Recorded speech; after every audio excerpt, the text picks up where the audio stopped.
Good day, I'm Nate Smith. And I'm Alexis Jarrett, and this is Crier. Alexis, what comes to mind when you hear the word lockdown? Probably hiding. Well, that's all about to change with the new Alice drill, which our school is now implementing instead of our usual lockdown drill. Really? I wonder why. Lexi Mount has a story. 20 years ago, people rarely even thought about school shootings. Now, they are a genuine threat that every school must consider. Instead of the usual lockdown drill, which has actually made it easier for intruders to inflict damage, schools will now use the new Alice procedure, which includes barricading to keep the intruder out. Alert.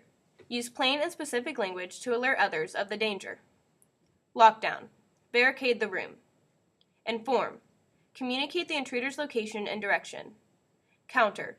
Create noise, movement, distance, and distraction to reduce the shooter's ability to shoot. Evacuate. Remove yourself from the danger zone. Teachers met at the school October 13th to train for the new Alice drill. Teachers practiced evacuating, countering an intruder, and barricading their doors. Principal Ryan Gawitz explains why we are changing our lockdown drill to the new Alice procedure. Law enforcement has done a lot of research into school shootings and how schools respond, how students respond, how teachers respond, and what they found that we may not have been responding in the best way to be proactive in saving lives. October 29th, teachers explained to students what they would be doing differently. Patty Simpson told her biology class how to react. Before, we went and hid all together. Now, the main thing that we're doing is getting away. Maybe barricading. Maybe swarming. But getting away. Junior Chris Schmidt says that the Alice system is a definite improvement over the former lockdown system.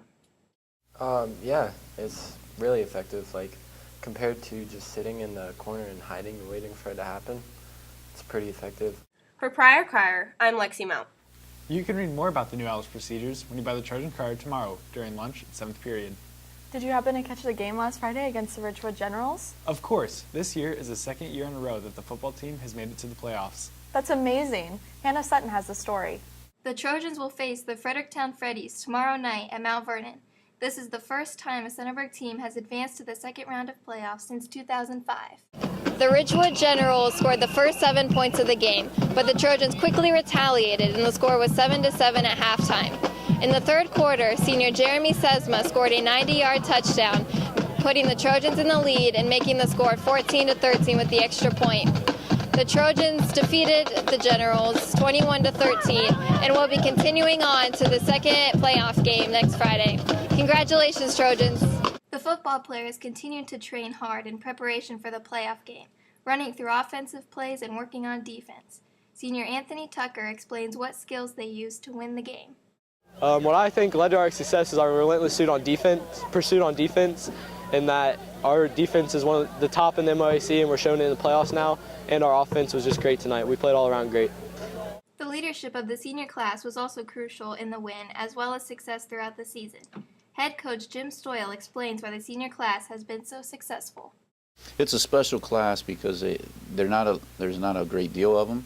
We only have 8 seniors this year. At one point in time, there's only 6 throughout their career, but they're a very fundamentally sound group of kids.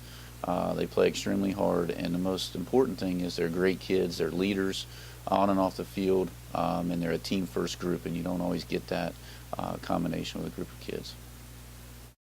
The fans were cheering all night long, but the student section stood out the most.